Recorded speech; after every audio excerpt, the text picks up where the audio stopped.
فذكر فإن الذكرى تنفع المؤمنين.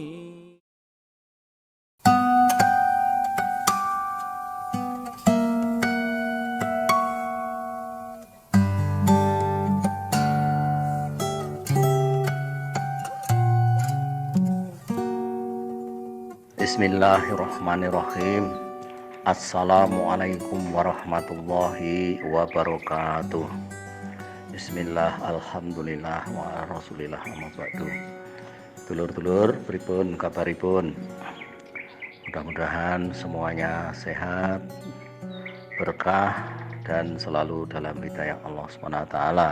Allahumma amin. Dulur-dulur saling mengingatkan. Menurut Imam Hasan Al-Basri, hari itu ada 3, yaitu hari kemarin yang telah kita lalui, hari esok yang mungkin saja kita tidak menjumpainya, dan hari ini yaitu milik kita semuanya. Kemudian Ali bin Abi Thalib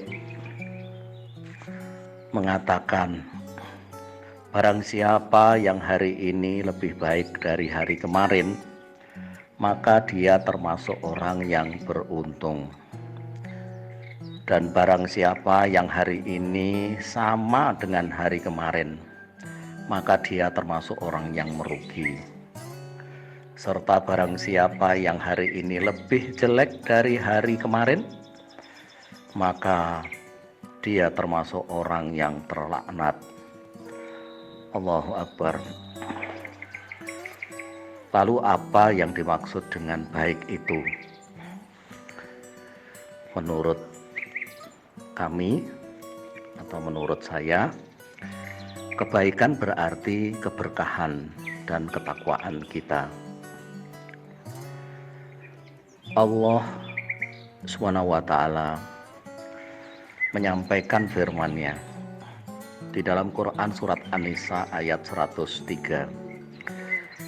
Inna sholata kanat alal mu'minin kitabam mauquta, yang artinya kurang lebih, sungguh sholat itu adalah kewajiban yang ditentukan waktunya atas orang-orang yang beriman. Ada kisah nyata pada zaman Rasulullah SAW.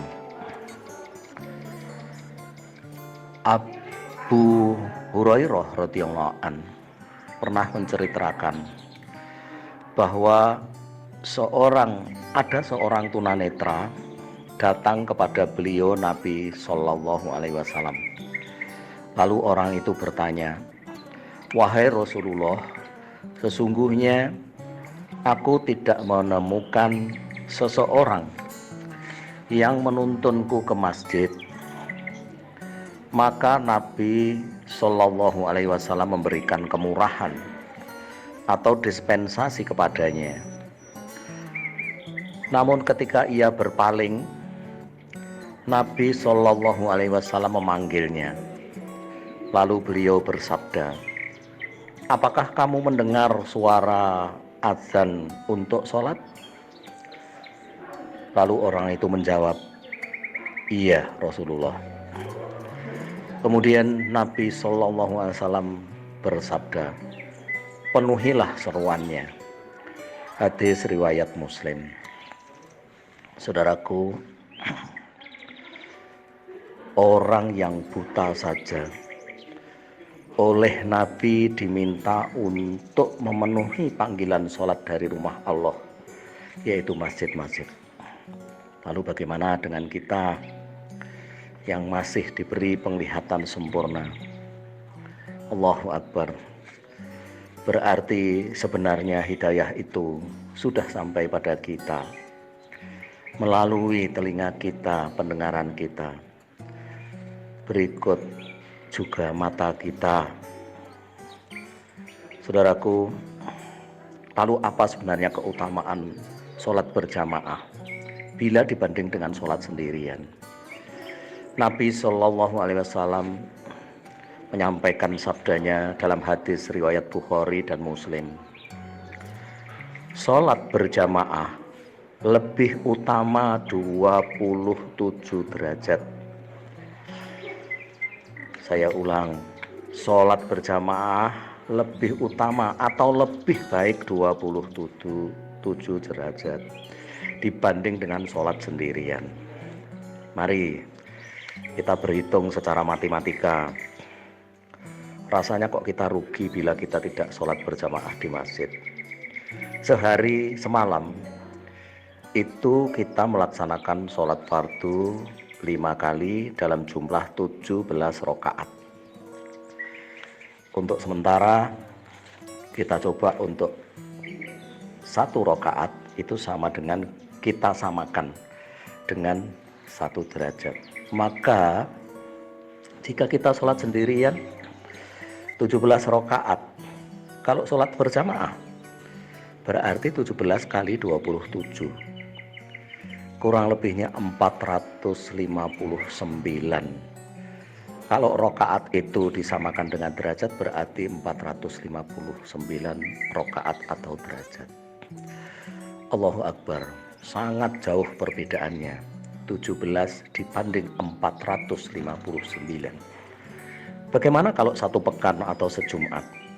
Sholat sendiri berarti 7 kali 17 berarti 119 rakaat atau kebaikan.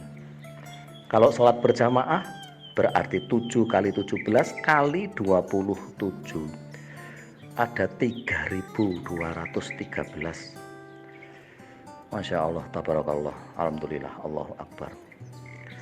Saudaraku, dengan matematik ini mudah-mudahan kita termotivasi untuk sholat berjamaah di masjid.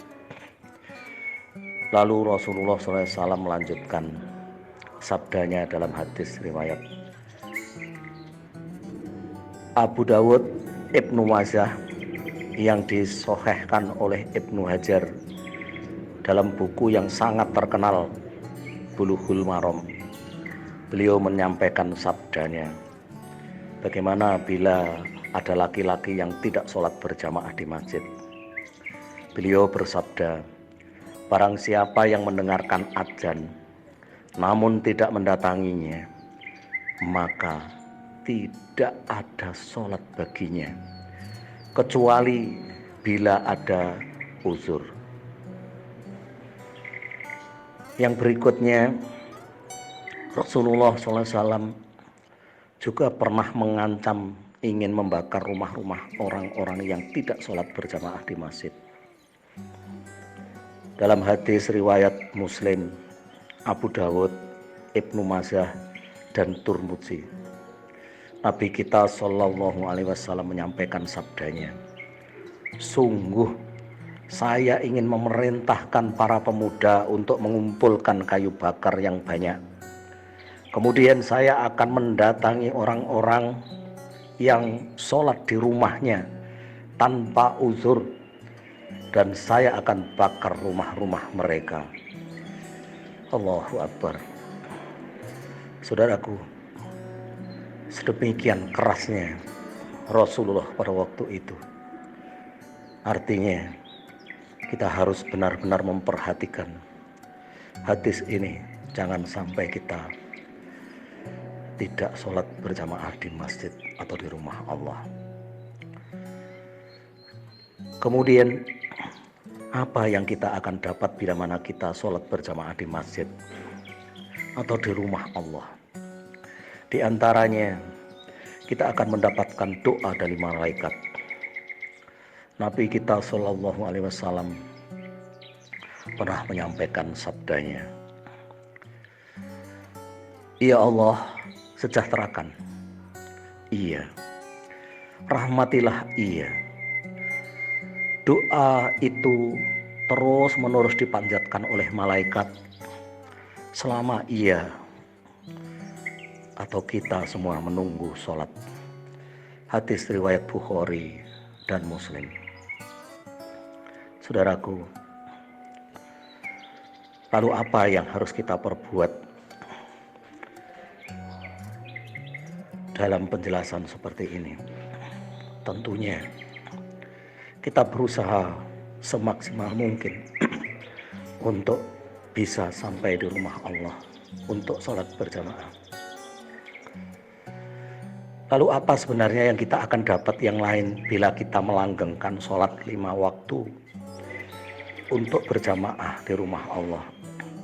Nabi kita Shallallahu Alaihi Wasallam menyampaikan sabdanya, barang siapa yang melanggengkan sholat yang 5 waktu itu secara berjamaah, maka Allah akan memberikan dihindarkannya dari kesulitan hidup, dihindarkannya dari siksa kubur, diberikannya catatan amal dari sebelah kanan, dan ia akan melewati sirat atau titian bagaikan kilat yang menyambar. Hadis riwayat Abu Dar dalam Tanbihul Ghafilin. Yang berikutnya, apa yang akan didapat bila seseorang itu melaksanakan sholat berjamaah di masjid? Nabi kita Shallallahu Alaihi Wasallam menyampaikan sabdanya, berikan kabar gembira kepada orang-orang yang berjalan ke masjid dalam kegelapan menuju masjid-masjid, bahwa ia akan mendapatkan cahaya yang sempurna pada hari kiamat. Hadis riwayat Abu Daud dan Tirmizi. Mudah-mudahan keluarga besar kita semuanya bisa istiqomah mendirikan sholat berjamaah di masjid untuk laki-laki, bisa mendirikan sholat berjamaah di rumah Allah yang mulia, diberikan kesehatan dan umur yang barokah serta rizki yang halal, diberikan rizki taubatan nasuha sebelum kita wafat, hingga kita sangat berharap sekali usia kita ditutup dengan husnul khotimah. Amin. Diteguhkan hati kita dalam agama Allah Subhanahu wa ta'ala. Amin. Demikian kurang lebihnya, mohon maaf, saling mengingatkan. Assalamualaikum warahmatullahi wabarakatuh. هذا كتاب أنزلناه مبارك فاتبعوه واتقوا لعلكم ترحمون.